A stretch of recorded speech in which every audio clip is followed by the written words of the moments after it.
Everything seems like a bad dream.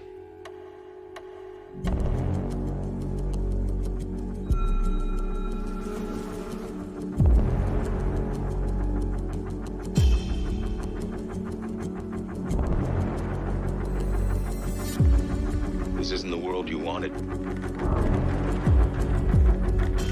but it's the world you created. The question is, what happens next?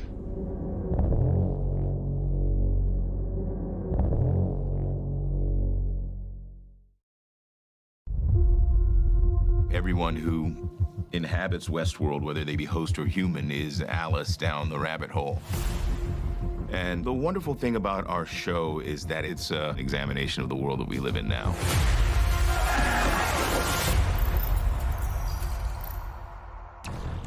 I think one of the hardest things about shooting at a location like this is just capturing the sense of scale and scope that you experience being here in person. That is just this kind of massive national monument, and how to communicate that in the frame of the show is one of the bigger challenges we've had. It's a big open canvas with the sun moving all day, and so it's also a challenge to just make sure that the look of the show maintained throughout the course of the day when the elements are changing around us in real time. Given you know what's going to happen, why am I always the one in the lead? You're the better fighter. I make sure we're properly backstopped. How convenient.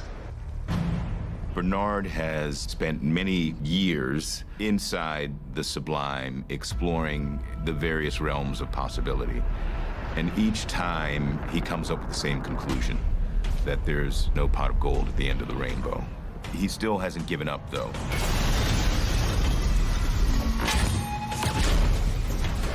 It's been a total honor and privilege to watch both Jeffrey Wright and Thandie Newton work, just to see how rigorously they engage with the material and really try and figure out how to get inside the mindset of these characters.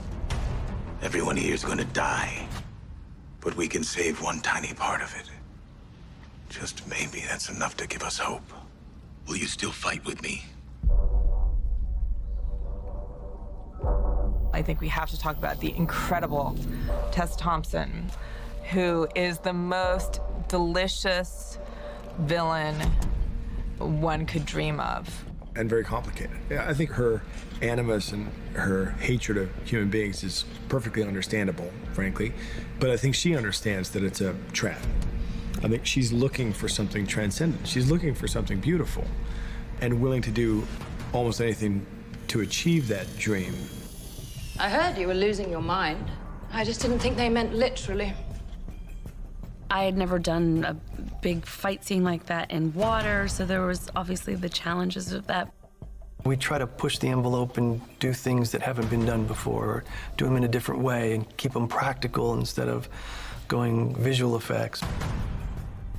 One thing that was also really interesting is we had some drone hosts performing, and they couldn't stay in the water too long because of their drone suits would get waterlogged because they're kind of spongy, and so they just take all the water in and sort of suck it in.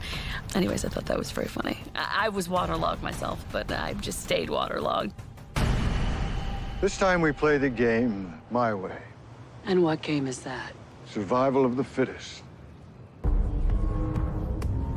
They had a fight in the concourse. I mean, any train station, they're a transportation hub. They're not there for us filmmakers. So it's challenging, and that was no different. You know, we were there right before Thanksgiving, and a lot of people were traveling, and it's busy.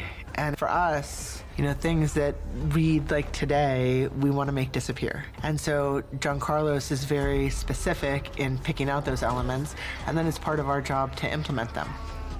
We had a really glorious experience going back and shooting all over Manhattan with our cast. You know, Evan and Tessa, but maybe more than anyone else, Ed. Watching Ed kind of in and amongst the crowds in New York City, sort of like a predator making his way through a fox in the chicken house, was a lot of fun. It's like he's playing Red Dead Redemption, but Manhattan style.